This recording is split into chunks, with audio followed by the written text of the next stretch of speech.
नमस्कार. ऋणानुबंधी बद्धेवी हा 27वा भाग आणि प्रभाकर कार्यकरांच्या आठवणीचा हा तिसरा आणि आठवणींच्यातला हा शेवटचा भाग. मागच्या भागात मी सांगितलं की साठी आमची दोघांची कशी एकाच वर्षात झाली वगैरे. 2-3 गोष्टी सांगायच्या राहिल्या.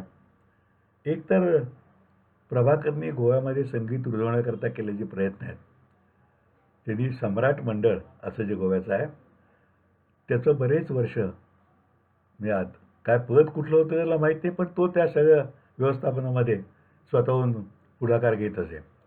आणि भारतातले बहुतेक सगळे दिग्गज कलाकार प्रभाकरच्या सांगण्यामुळे त्या कार्यक्रमासाठी गोव्यात येत असत. अनेक वर्ष त्यांनी हा कार्यक्रम राबवला आणि सम्राट मंडळाचा संगीत महोत्सव याला एक वेगळं वलय प्राप्त करून दिलं. पुढं काही नेहमी सगळीकडे असतं तसंच काहीतरी कुरबुरी होत गेल्या आणि तो त्यातनं मुकाट्यानं बाजूला झाला. श्रेयवाद करून मीच पुढं करतो असं काही न म्हणता पुढं गोवा कला अकादमीने त्याच्यावरती त्याचे चरित्रवाचं एक पुस्तकही काढलं. शकुंतला भरण्याने ते लिहिलं, तर पण ते कोकणीत काढलं. चांगलं लिहिलं तर. कोकणी आपल्याला पुरतं कळत नाही, पण बऱ्यापैकी कळतं मराठी माणसाला. आणि मग तेव्हा आमचा असा विषय सुरू झाला की हे कोकणीत झालं पण मराठीत करायला पाहिजे. मग तो म्हणला, तू कर. मी एकदा प्रयत्न करून बघितला. म्हणजे इंग्लिश किंवा हिंदीचं भाषांतर रूपांतर करणं सोपं आहे, पण कोकणीतला बारकावा मला काही जमेना आणि तो विषय तेवढ्यावरतीच थांबला. इन द मीन टाईम या पुस्तकाच्या आठवणी बोलताना एक महत्त्वाची आठवण प्रभाकरने सांगितली. जे आत्ता आपले महान नट आहेत दिलीप कुमार, त्यांना कुठं त्यांनी प्रभाकरचं गाणं ऐकलं का रेकॉर्ड ऐकले माहीत नाही, पण ते प्रभाकरच्या गाण्याच्या प्रेमातच पडले. ते म्हणजे खूप जुनी गोष्ट आहे. 75, 74, 75 असे. आणि ते मुंबईला त्याला बंगल्यावरती बोलवून घ्यायचे, त्याचं गाणं ऐकायचे, मानधन किती विचारायचे. प्रभाकर मानधन घेत असे. आणि एकदा तर चक्क ते मद्रासला होते. राम और श्याम सिनेमा शूटिंग चालू होतं. ते दिवसभर शूटिंग चालायचं, कारण मद्रासचे निर्माते हे फार काटेकोर असतात कामाच्या बाबतीत. तर त्यांना कुठं तरी एकदम आठवण आली की आपलं फार वेळ इथं काही कंटाळा येतोय, नुसतं काम काम चाललंय.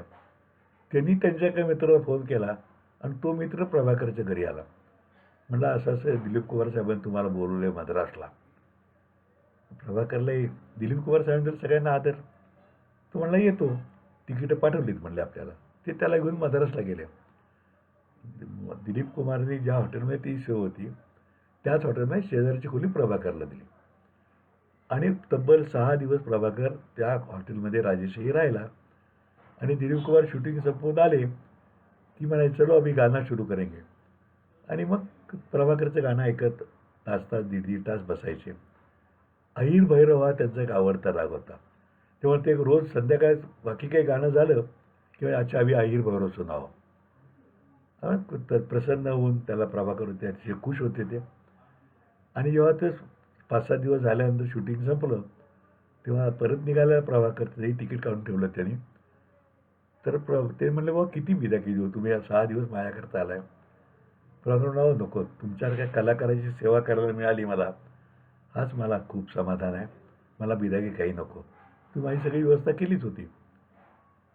मुंबईत आल्यानंतर दिलीप कुमारनी 2 उत्तम तंबोरे अतिशय उत्तम क्वालिटीचे खरेदी केले आणि प्रभाकरकडे ते भेट म्हणून पाठवून दिले. एक कलाकार दुसऱ्याची कशी कदर करतो याची दोन्ही उदाहरणं ही आहेत. मध्यंतरी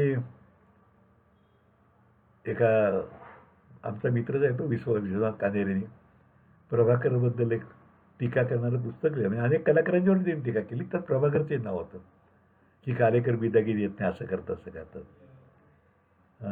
गोष्ट थोडंसं त्यात तथ्य असेल, पण मला स्वतःला काय वाटतं, कारण मी कोणाचे दोषाकडे सुद्धा वेगळ्या पद्धतीनं बघतो.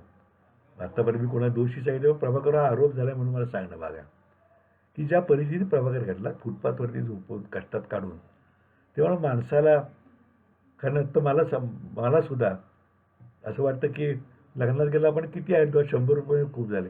तर आमची मुलं म्हणतात, अहो 500 रुपये तरी करायला पाहिजे. आपली मनोधारणा जी बंद असते ना, त्याप्रमाणे माणूस बघतो. त्यामुळे आपण त्या कलाकारांच्या विरोधात तशा क्षमाशील वृत्तीनं पाहायला पाहिजे असं मला स्वतःला वाटतं. कारण कलाकार आणि व्यवहार या गोष्टी तशा एका महिन्यात 2 तलवारी राहत नाहीत ना, अशा आहेत असं मला प्रामाणिकपणे वाटतं. आपण या सगळ्या आठवणी मी आत्तापर्यंत सांगितल्या मिळत असेल. कुणाच्याही दोषाबद्दल असणार ना, शेवटी माणसं आहेत ती. आपण कुणीच काही परमेश्वर नाही. त्यांच्यात दोष असणार काहीतरी, कधीतरी त्यांचंही चुकलं असणार. माझं सुद्धा 100 वेळा चुकलं असेल, दोष असतील. आपण माणसं आहे, आपण काय परमेश्वर नाही आहे. पण त्यामुळं माणसाकडे बघताना आपण पॉझिटिव्ह सकारात्मक दृष्टीनेच पाहायला पाहिजे, असं माझं स्वतःचं मत आहे. म्हणून असं प्रभाकरवर काही टीका झाली ते त्याकडे सुधारावं, पण त्या अंगाला लावून घेऊ नये असं मला वाटतं. फक्त आपण सुधारणा करावी. हा मुद्दा मी उल्लेख केला कारण कोणीतरी मला एक हे प्रश्न विचारणारे मला माहीत आहे. कारण त्याच्याशी जे साथीदार येत होते, त्या सगळ्यांशी माझे आजसुद्धा मैत्रीचे संबंध आहेत, जे आहेत त्यांच्याशी. पण ही तक्रारी थोडंफार तथ्य असेल, पण त्याच्यामागे ही कारणमीमांसा आपण समजून घ्यायला पाहिजे. कारण अन्यथा प्रभाकरसारखा दिलदार माणूस तुम्हाला मिळणार नाही. कुठेतरी होत असतं काहीतरी माणसाकडनं, हे सोडून द्यायला पाहिजे आपण. तर असं हे असा किस्सा चालू राहिला तर प्रभाकर वय तर वाढतंच माणसाचं. त्याप्रमाणे भीमसेनसारखा एखादा असतो की जो वयाच्या 80-85 वर्ष दणदणीत गाऊ शकतो. पण पुढं पुढं प्रभाकरनी आपलं गाण्याचं संख्या कमी केली आणि ते योग्य केलं असं मला वाटतं की आपण वयोमानावर त्यामध्ये अँजिओप्लास्टी झाली आणि वयोमानात आपण ओळखून दावं किती करायचे ठरवायला पाहिजे. फक्त शिकवण्या चालू आहेत, महिन्यातनं तो काही कार्यक्रम घेतो, पण मर्यादित घेतो, ही गोष्ट करूया. पण ते चांगलं आहे ना, म्हणजे शेवटी कुठपर्यंत तुम्ही धावणार आणि at the cost of your health, आपल्या तब्येतीची हेळसांड करून धावणं योग्य नाही असं मला स्वतःला वाटतं. कारण हे गाणं सांभाळणं आणि आता पुढच्या लोकांना शिकवणं हेही महत्त्वाचं काम तो करतोच आहे ना अजूनसुद्धा.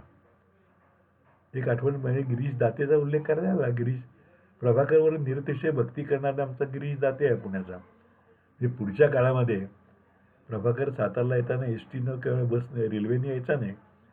तो पुण्यापर्यंत रेल्वेने यायचा आणि तिथनं गिरीश दाते त्याला घेऊन आमच्याकडे यायचा आणि बुवांना रातोरात घेऊन जायचा. पूर्वी तर काही वेळेला कमलाकर सुपनेकर, कारण प्रभाकरला सकाळची डेक्कन क्वीन किंवा डेक्कन एक्सप्रेस पकडायची असायची, तेव्हा रात्री गाणं मग जेवण आणि रात्री कमलाकर सुपनेकर त्याला नेऊन पुण्याला सोडत असे. ही आम्ही अनेक वेळा केले. म्हणजे 8 सप्टेंबरच्या 36 वर्षातले असे कितीतरी किस्से सांगता येतील की ज्याला 2-4 भागसुद्धा पुरणार नाही. एकच फक्त की मैत्री आमची अशीच अभंग राहिली. होता होता 75 आली. म्हणजे माझी 75 2 जुलै 19 आणि त्याची 4 जुलै 19. तर मला आधी फोन आला त्याचा त्याच्यापूर्वी की असं पुस्तक आपण करूया आणि त्या 75ला ते प्रकाशित करूया. मग सो मंगला खाडीलकरांनी ते मनावर घेतलं. प्रभाकरच्या त्यांच्या अनेक मुंबईत मुलाखती झाल्या, त्यातनं ते पुस्तक सिद्ध झालं. मग कच्चा ड्राफ्ट झाल्यानंतर मंगलाताई आणि कारण ते मी करायचं सगळं पुढचं बाळणपण पुस्तकाचं ठरलेलं होतं. कौशिक प्रकाशन माझं आहेच म्हणून. आणि मग मंगलाताई आणि प्रभाकर एक दिवस सातारला आले. दांडेकरी आमच्याबरोबर होते, विश्वास दांडेकर मित्र. थोडी आमची चर्चा झाली, काय असावं आणखीन काय असावं. फोटोंचं शॉर्टेज, कारण खूप फोटोंचा गठ्ठाचा गठ्ठा होता, त्यांना कुठले घ्यायचे. बरं काय आपण प्रभाकरला विचारलं मी, नाही तुला योग्य वाटेल ते कर. मग हे असं करू का, तुला योग्य वाटेल ते कर. म्हणजे मला ते माझ्या डोक्यावरती ओझं वाटायला लागेल की चांगलं झालं तर लोक म्हणतील ठीक आहे, पण काही चूक झाली तर लोक आपल्याला नावं ठेवतील. मंगलाताईंनी सो खूप मेहनत घेऊन बारकाईनं आपल्या स्वतःच्या उगवत्या भाषेत ते पुस्तक सिद्ध केलं आणि हे पुस्तक मग प्रभाकरचा जेव्हा कार्यक्रम होईल तेव्हा ते प्रसिद्ध करायचं ठरलं. त्याप्रमाणे आम्ही सगळी तयारी केली, फोटो निवडले. खूप सुंदर पुस्तक आहे असं झालेलं आहे आणि त्याला प्रकाशनानंतर रिस्पॉन्ससुद्धा चांगला आला. आपणही कोणाला पाहिजे तर आपण जरूर कळवा. मुख्य चांगले फोटो, प्रभाकरचे तिन्ही गुरु, आई वडील, त्यांची तिथली जी देवी आहे गणात लक्ष्मी मार्सेलची ती, त्याच्यात खूप फोटो त्यामध्ये घातले आम्ही. कारण शेवटी व्यवसाय म्हणून हे मी करणार नव्हतो आणि प्रभाकरही करणार नव्हता. त्यामुळं मग आम्ही हे पुस्तक सिद्ध केलं आणि मग मी अर्थात माझा 75 कार्यक्रम नंतर करण्याचं ठरवलं होतं. प्रभाकरने मात्र 4 जुलै 2019 तारीख ठरवली होती. पण नेमक्या काय कुणाच्या अडचणी यायला, काय झालं काय नाही असं करत करत ते मला वाटतं बहुतेक 19 जुलैला तो कार्यक्रम मुंबईत ठरला. पंडित प्रकाश जावडेकर, भारताचे केंद्रीय मंत्री, त्यांच्या हस्ते सत्कार, पंडित शिवकुमार शर्मांच्या हस्ते या पुस्तकाचं प्रकाशन आणि परवीन सुलताना यांचं गायन असा कार्यक्रम ठरला. आणि तो होता नेहरू सेंटरला, वरळीला. तर त्याला प्रभाकरांनी नेहमीप्रमाणे मला सांगितलं, तू यायला पाहिजेस. आणि आता पुस्तक तेव्हा प्रकाशित करायचं होतं, तेव्हा पुस्तक घेऊन जाणंही भागच होतं. मी त्या कार्यक्रमाला गेलो होतो, व्यासपीठावर मी होतो. आणि तेव्हाही जरा मी गमतीशीर भाषण केलं. शिवकुमार शर्माही चांगलं बोलले, प्रकाश जावडेकरही बोलले. प्रकाश जावडेकरांचा माझी पूर्वी सातारला ते आमचे विधान परिषद आमदार होते ना, त्यामुळे थोडी ओळख होती. आणि तेही छान बोलले. आणि तोही कार्यक्रम अतिशय रंगतदार झाला. या पुस्तक केल्यामुळे एक झालं की ह्या कायमच्या आठवणी प्रभाकरच्या, त्याचं आत्मकथन एक प्रकारचं आहे, चरित्र असलं तरी हे कायमचं लोकांच्या पुढे गेलं. आणि ते प्रसिद्ध झाल्यानंतर सुद्धा अनेक लोकांनी त्याबद्दल अभिप्रायही कळवले. आणि ही गोष्ट खरी आहे की आपण नुसतं गाणं ऐकतो, त्या कलाकाराचा प्रवास कसा झाला आयुष्याचा हा आपल्याला लक्षात येत नाही. त्यामुळं मी तरी अनेकांना आग्रह करतो बरेचदा की डॉक्युमेंटेशन करा. मी आपल्याला कुमार गंधर्वांच्या बाबतीत मी किस्सा सांगितला ना की खूप प्रयत्न करून सुद्धा कुमार माणूस म्हणून कसे ग्रेट होते असं पुस्तकाचं आमचं स्वप्न झालं नाही. पण सुदैवानं कार्यकाऱ्यांच्या बाबतीत हे स्वप्न पूर्ण झालं. आणि हे पुस्तकही पूर्ण झालं, त्याला चांगला रिस्पॉन्सही येतोय. आणि त्यानिमित्तानं सगळं शब्दबद्ध करता आलं. काळाच्या पटलावरती आपण जे काही लिहिलेलं आहे ते कोरलं जाणं हे या शब्दांचं महत्त्व आहे असं मला वाटतं.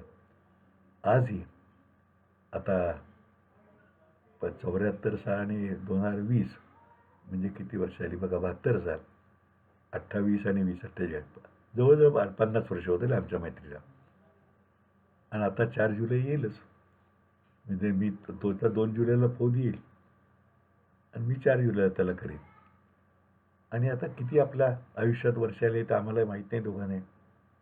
पण जोपर्यंत काय म्हणतो, जब तक जहान आहे, जब तक जान आहे, इकडे जान आहे तो जहान आहे असं आहे ना, तसं आहे ते. पण आमच्या ह्या ऋणांमध्ये असाच कायम राहिला आणि असाच कायम राहील अशी मला खात्री वाटते. या निमित्तानं या लॉकडाऊनच्या काळात ऋणांबंदीच्या निमित्तानं ह्या सगळ्या आठवणी पुस्तकात शब्दबद्ध झाल्यात. माझाही त्यामध्ये एक लेख आहे. पण दृकश्राव्य पद्धतीत या मला ग्रथित करून आपल्यापर्यंत पोहोचवता आल्या. कारण शेवटी पुस्तक किती लोकांच्यापर्यंत पोचतं याला मर्यादा पडतात. पण फेसबुकवरनं खूप लोकांच्यापर्यंत पोचतं, यूट्यूबमधनं ते कायमचं चिरंतन होऊन जातं. त्यामुळं मला ही मालिका करायला मला सुद्धा विशेष आनंद होतो आहे. आपल्या सगळ्यांचा रिस्पॉन्सही उत्तम आहे. आणि खरोखरीच की आपल्या हातनं काहीतरी बरी गोष्ट घडते याचाही मला विशेष आनंद आहे. तर आज आपण यातला हा 27वा भाग पूर्ण करूया. 28व्या भागात पुढचा कोण कलाकार असेल याचा मी आता विचार करतोय. पण कलाकारांच्या ऐवजी सातारच्या राजमाता काही श्रीमंत छत्रपती सुमित्राजी भोसले, ज्या खरोखरी अर्थानं लोकमाता होत्या, त्यांच्याबद्दलच्या माझ्या काही आठवणी मी पुढच्या भागात सांगेन. तोपर्यंत नमस्कार, शुभरात्री.